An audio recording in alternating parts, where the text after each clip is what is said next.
नमस्कार, आप देख रहे हैं HP 24/7। मैं हूं आपके साथ परी शर्मा। शुरुआत करते हैं राजधानी से। हिमाचल प्रदेश कांग्रेस पार्टी कार्यालय राजीव भवन शिमला में हिमाचल कांग्रेस कमेटी की बैठक शुरू होगी। बैठक में मुख्यमंत्री सुखविंदर सिंह सुक्खू, पार्टी प्रदेश अध्यक्ष प्रतिभा सिंह समेत उप मुख्यमंत्री मुकेश अग्निहोत्री, कैबिनेट मंत्री और सरकार और संगठन के प्रतिनिधि मौजूद रहे। हालांकि कैबिनेट मंत्री रोहित ठाकुर, जगत सिंह नेगी और हर्षवर्धन को छोड़कर बाकी सभी मंत्री इस बैठक में मौजूद रहे। वहीं विधायक राजेंद्र सिंह राणा और सुधीर शर्मा भी बैठक से नदारद नजर आए। मुख्यमंत्री सुखविंदर सिंह सुक्खू ने कहा कि प्रदेश सरकार की आगे की रणनीति कैसी हो, किस तरह से सरकार के कामों को जनता तक पहुंचाया जाए, इस उद्देश्य से ये बैठक बुलाई गई है। मुख्यमंत्री ने कहा कि आने वाले कल से प्रदेश सरकार का सरकार गांव के द्वार कार्यक्रम शुरू होने जा रहा है। ऐसे में पार्टी प्रदेश अध्यक्ष प्रतिभा सिंह ने संगठन और सरकार के लोगों की बैठक का आह्वान किया। सीएम ने कहा कि सरकार ने 1 साल के कार्यकाल के अंदर ओपीएस बहाल की और आपदा में मकान जिन लोगों के गए हैं उन लोगों के मकान देने का काम भी किया। ऐसे में सरकार के कामों को जनता तक पहुंचाने को लेकर बैठक में चर्चा होगी। कहा कि पार्टी के जो कैडर है और पार्टी के जो हमारे मिनिस्टर्स हैं वो इसमें सब शामिल हुए हो, इस दृष्टिकोण से ये बैठक बुलाई गई है। और सरकार ने 1 वर्ष में जो कार्य किए हैं, जैसे कि सरकारी कर्मचारियों को हमने ओल्ड पेंशन स्कीम दी और उसके बाद आपदा आई। आपदा में 4500 करोड़ रुपए का हमने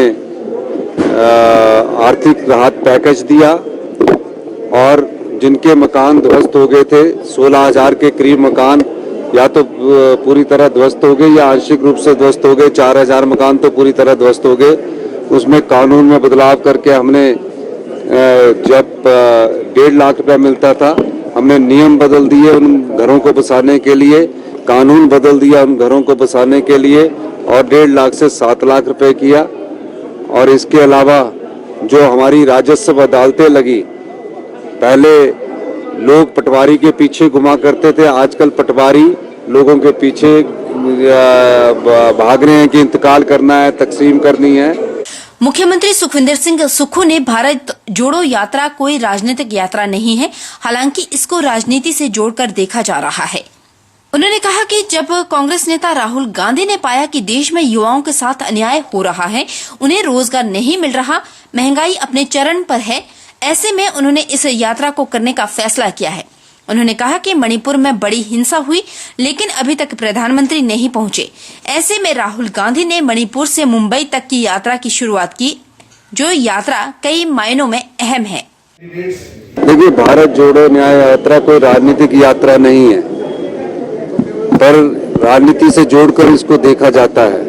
क्योंकि राहुल गांधी जी ने जब पाया कि जब बेरोजगारों के साथ अन्याय हो रहा है, उन्हें रोजगार नहीं मिल रहा है और जब महंगाई से आम आदमी पिस रहा है, उसे न्याय नहीं मिल रहा है, उस दृष्टिकोण से उन्होंने मणिपुर से लेकर मुंबई तक ही इस यात्रा का शुभारंभ किया। मैं खुद वहां व्यक्तिगत तौर से उपस्थित था। मणिपुर की जो घटनाएं हैं वहां आज तक प्रधानमंत्री नहीं पहुंचे। राहुल गांधी जी ने वहां से यात्रा शुरू करके उनके घाव पर मलहम लगाया है। निश्चित तौर पर ये यात्रा बहुत अहम है। वहीं आगामी लोकसभा चुनाव को लेकर प्रत्याशियों के नाम की घोषणा को लेकर मुख्यमंत्री सुखविंदर सिंह सुक्खू ने कहा कि अभी लोकसभा चुनाव में एक लंबा वक्त बाकी है। ऐसे में चुनाव से 1-1.5 महीने पहले प्रत्याशियों के नाम की घोषणा होगी। लोकसभा चुनाव में 4-5 महीने हैं और कैंडिडेट तय करना तो प्रदेशाध्यक्ष और जब समय होगा मिल बैठकर हम तय करेंगे। और अभी तो 5 महीने बाद जब नॉमिनेशन से 1-1.5 महीने पहले कैंडिडेट तय कर दी जाएंगे। चलिए, प्रदेश में जैसे जैसे लोकसभा के चुनाव नजदीक आते जा रहे हैं, वैसे वैसे कांग्रेस और भाजपा ने अपनी कमर कस ली है, जिसके चलते दोनों दलों के नेताओं ने अलग अलग क्षेत्रों के दौरे करने शुरू कर दिए हैं। जिसके चलते आज नालागढ़ विधानसभा क्षेत्र में 1 दिवसीय दौरे पर शिमला संसदीय सीट से सांसद सुरेश कश्यप पहुंचे। वहीं सांसद सुरेश कश्यप ने अपने दौरे के दौरान अपने संबोधन में कहा कि प्रधानमंत्री नरेंद्र मोदी जनता के हित के लिए कार्य कर रहे हैं। उन्होंने प्रधानमंत्री नरेंद्र मोदी के द्वारा चलाई गई अनेक योजनाओं के बारे में लोगों को जागरूक किया। उन्होंने लोगों से अपील की कि फिर से आप प्रधानमंत्री नरेंद्र मोदी को प्रधानमंत्री बनाएं ताकि देश का विकास हो सके। वहीं सांसद सुरेश कश्यप कांग्रेस पर भी जमकर बरसे। उन्होंने कहा कि प्रदेश की कांग्रेस सरकार का 13 महीनों का कार्यकाल निराशाजनक रहा है। उन्होंने कहा कि कांग्रेस सरकार के द्वारा चुनाव में दी गई 10 गारंटियों में से कोई भी गारंटी पूरी नहीं हो पाई है और जनता कांग्रेस सरकार से परेशान हो चुकी है। जनता एक बार फिर नरेंद्र मोदी को प्रधानमंत्री बनाना चाहती है। और जिस प्रकार से पिछले 9.5 सालों में नरेंद्र मोदी जी के प्रयासों से और माननीय मोदी जी के नेतृत्व में पूरे देश भर में विकास हुआ है, जो विकास की योजना है उनको जन जन तक पहुंचाना और जो लोग अभी इन योजनाओं से लाभान्वित हैं, साथ ही साथ जो लोग अभी भी इन योजनाओं से वंचित हैं उनको भी जानकारी देना कि जो केंद्र सरकार की योजनाओं का लाभ उठा सके। साथ ही साथ जिस प्रकार से 22 जनवरी का जो बहुत महत्वपूर्ण दिन है, जब अयोध्या में रामलला जो है अपने मंदिर में विराजमान होंगे, तो उसका निमंत्रण भी जन जन को कि 22 जनवरी को उत्सव के रूप में हम मनाएं और साथ ही घर में दीपमाला करें, दीप जलाएं, क्योंकि यह सौभाग्य लगभग 500 सालों के बाद आया और हमारे जीवन में हम सबको ये मौका मिला है कि रामलला जब अपने मंदिर में 500 सालों के बाद विराजमान होंगे, उस कार्यक्रम के भी हम साक्षी बनेंगे। तो हमने ये भी सभी जनता से आग्रह किया कि उस दिन जो लाइव कार्यक्रम दिखाया जाएगा प्राण प्रतिष्ठा का, और उसको लेकर जो है सभी लोग जो है उत्सुकता के साथ जहां इसका इंतजार कर रहे हैं, एक महोत्सव के रूप में, एक त्योहार के रूप में और हर्षोल्लास के रूप में, एक दीपावली के रूप में इसको फिर से हम मनाएंगे। बड़े बड़े वादे जनता से किए थे। यहाँ मैं देख रहा हूँ मातृशक्ति यहाँ पर बड़ी संख्या में बैठी है। महिलाओं को 1500 की बात हुई थी, युवाओं को 5 लाख रोजगार की बात हुई थी, किसानों को गोबर और दूध खरीदने की बात कही गई थी, बागवानों को सेब के मूल्य स्वयं तय करने की बात रखी गई थी, बिजली 300 यूनिट देने की बात हुई थी। लेकिन मिला क्या? मिला तो हमको संस्थान बंद कर दिए, मिला तो हमको वैट बढ़ाकर महंगाई बढ़ा दी, और जो वादे इन्होंने किए थे वो सारे के सारे वादों के ऊपर सरकार जो है पूर्ण रूप से फेल हो गई है। कर्मचारियों का वादा हो या माताओं बहनों का वादा हो, चाहे बागवानों का वादा हो, चाहे किसानों का वादा है, चाहे युवाओं का वादा है, सभी वादों के ऊपर फेल हुई और कर्ज के ऊपर कर्ज लेकर जो है जनता के ऊपर बोझ बढ़ाने का सरकार काम कर रही है। एसएमसी अध्यापक ने सरकार के खिलाफ मोर्चा खोलने का ऐलान कर दिया है। एसएमसी अध्यापक संघ ने 26 जनवरी से क्रमिक अनशन की चेतावनी देते हुए सरकार से मांग की है कि अगर सरकार 25 जनवरी तक नियमितकरण को लेकर फैसला नहीं सुनाती है तो आने वाले दिनों में आंदोलन को उग्र किया जाएगा। एसएमसी अध्यापक का क्लासों का बहिष्कार करने के साथ साथ परिवार सहित सड़कों पर उतरने को भी मजबूर होंगे, ये भी चेतावनी दी। एसएमसी अध्यापक संघ ने शिमला में पत्रकार वार्ता कर कहा कि अध्यापकों को नियमित करने को लेकर बनाई गई कैबिनेट सब कमेटी ने अपनी रिपोर्ट अभी तक सरकार को नहीं सौंपी है। 31 दिसंबर तक डेडलाइन दी गई है जो अब पूरी हो गई है। आज स्थितियां ऐसी बनी हुई है कि 20% अध्यापक उम्र पूरा होने पर भी बिना नियमित हुए ही सेवानिवृत्त होने वाले हैं। एसएमसी दुर्गम इलाकों में कम पैसे पर अपनी सेवाएं दे रहे हैं, जिससे परिवार का गुजारा चलाना मुश्किल हो गया है। एसएमसी अध्यापकों ने सरकार से कई बार नियमित करने की गुहार लगाई है, लेकिन सरकार आर्थिक स्थिति का हवाला देकर बार बार मामले को लटकाने का प्रयास कर रही है, जो अब बर्दाश्त से बाहर हो चुका है। देखिए सर, अभी तक जो सब कमेटी का जो प्रपोजल था वो अभी तक जो है इस पर कोई भी अमलीजामा सरकार के द्वारा नहीं पहनाया गया है। जो सब कमेटी की बैठक होनी थी उसके ऊपर ना तो विभाग की ओर से ना सरकार की ओर से कोई भी इस पर अमलीजामा नहीं पहना गया है, और आने वाले समय में अगर इस प्रकार का रवैया सरकार का रहा तो भविष्य में 26 तारीख से हम क्रमिक अनशन पर डीसी ऑफिस के बाहर धरना प्रदर्शन करेंगे। अगर सरकार हमारी मांगों पर अमल नहीं करता है तो 26 के बाद अगर 1 वीक के अंदर कोई समाधान नहीं निकलता है तो उसके बाद जो है उग्र आंदोलन भी हो सकता है, जिसके जिम्मेवार सिर पर सरकार होगी और प्रशासन होगा। कितने लोग आप लोग हैं?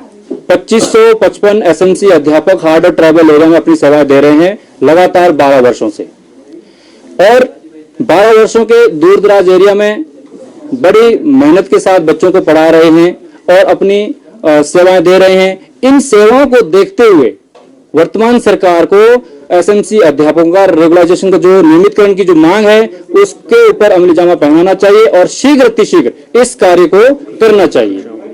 और सरकार अगर हमारा काम जल्द नहीं करती है तो हम भविष्य में सचिवालय घेराव भी कर सकते हैं और क्लासों का बहिष्कार भी होगा और 2555 एसएमसी अध्यापक परिवार सहित सड़कों पर आएंगे। इसके जिम्मेदार सिर्फ सरकार हो। आम लोगों की समस्याओं को तुरंत समाधान और सरकार की विभिन्न कल्याणकारी योजनाओं का लाभ पात्र लोगों तक पहुंचाने के लिए प्रदेश सरकार द्वारा 17 जनवरी से आरंभ किए जा रहे सरकार गांव के द्वार कार्यक्रम की तैयारियां जोरों पर है। मुख्यमंत्री ठाकुर सुखविंदर सिंह सुक्खू 17 जनवरी को नादौन उपमंडल की ग्राम पंचायत गल्लोड़ से इस कार्यक्रम का शुभारंभ करेंगे। उपायुक्त हेमराज बैरवा ने बताया कि सरकार गांव के द्वार कार्यक्रम के माध्यम से आम लोगों की विभिन्न समस्याओं को मौके पर ही निपटारा किया जाएगा और उन्हें सरकार की विभिन्न कल्याणकारी योजनाओं से अवगत करवाया जाएगा ताकि वे इन योजनाओं का भरपूर लाभ उठा सके। उपायुक्त ने कहा कि मुख्यमंत्री इस महत्वपूर्ण प्रदेश व्यापी अभियान का शुभारंभ गल्लोड़ से करेंगे और स्वयं इस क्षेत्र के लोगों की समस्याओं का निपटारा करेंगे।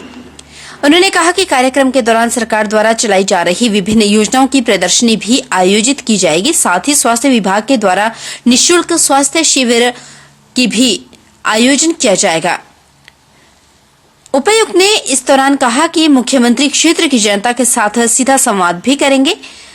आगामी समय में जिला के दूसरे विधानसभा क्षेत्र में भी इस तरह के कार्यक्रमों का आयोजन किया जाएगा।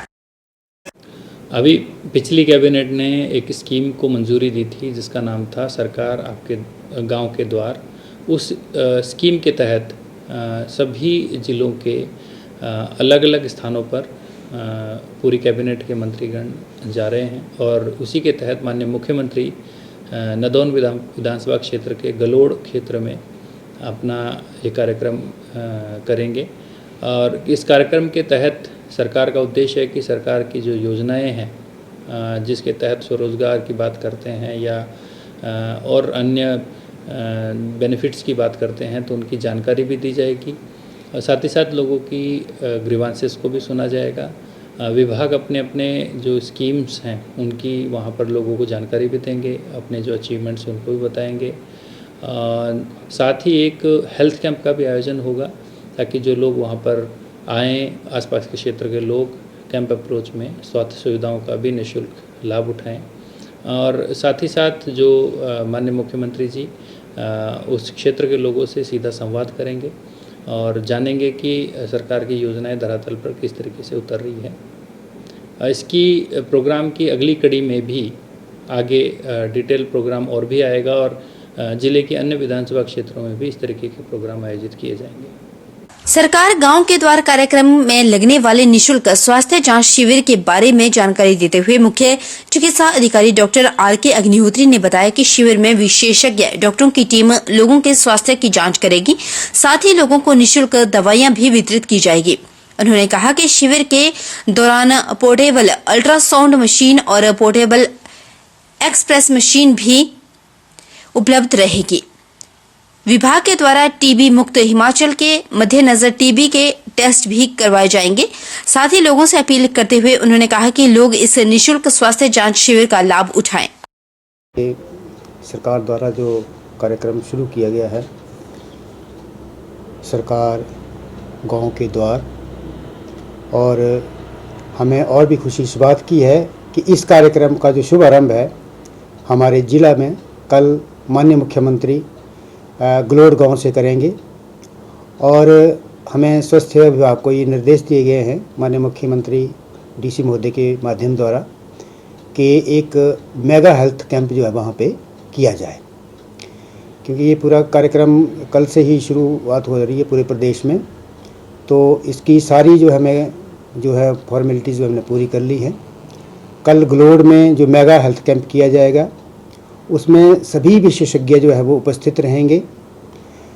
कुछ लोग हमने मेडिकल कॉलेज से भी रिक्वायरमेंट दी है, एक तो स्पेशलिस्ट की, बाकी हमारे पास हैं नदौन में जो सारे स्पेशलिस्ट वहीं पे आएंगे। इसके साथ साथ जो है वो अल्ट्रासाउंड भी किया जाएगा, क्योंकि कई बार ये देखा गया कि अल्ट्रासाउंड के लिए बहुत ही प्रॉब्लम होती है, खासकर महिलाओं और बुजुर्गों को। तो हमने ये भी निर्णय लिया है कि एक टेम्परेरी वहाँ की हमने परमिशन दे दी है वहाँ के लिए अल्ट्रासाउंड करने की। जिस वेन्यू पे, जिस गांव पे ये कार्यक्रम होगा वहाँ अल्ट्रासाउंड भी लोगों की किया जाएगा। इसके साथ साथ ब्लड टेस्टिंग किया जाएगा, खासकर डायबिटीज़ बहुत ही ज़्यादा हो रही है हमारे इधर इन इलाकों में, तो उसकी डायबिटीज़ स्क्रीनिंग के लिए ब्लड शुगर का टेस्ट किया जाएगा। इसके साथ साथ बीपी का भी बहुत ज़्यादा प्रॉब्लम है हमारे ज़िले में और पूरे प्रदेश में ही, तो शुगर और ब्लड टेस्टिंग के साथ ये बीपी टेस्टिंग भी की जाएगी। सभी जो बीमारियां हैं उनकी दवाइयाँ जो हैं वो फ्री दी जाएंगी, सभी टेस्टों की सुविधा फ्री दी जाएगी। और इसके साथ साथ जो सरकार की जो योजनाएं हैं स्वास्थ्य विभाग के द्वारा से जो चलाई जा रही हैं, खासकर जैसे सहारा योजना है जो कि बहुत ही अच्छी योजना रही है और लोगों में इसका बहुत ही अच्छा इम्पैक्ट हुआ है। और इसी तरह की बाकी जो मुख्यमंत्री क्षय निवारण योजना है, क्योंकि टीबी में भी सरकार ने कमिटमेंट की है कि अब टीबी को हमने ख़त्म करना है और राष्ट्रीय तौर पे भी इसका प्रोग्राम चला हुआ है और हमारी बहुत सी पंचायतें जो है वो टीबी मुक्त हों। यहाँ रुकेंगे छोटे से ब्रेक के लिए। ब्रेक के उस पार जल्द लौटेंगे, बन रही हमारे साथ।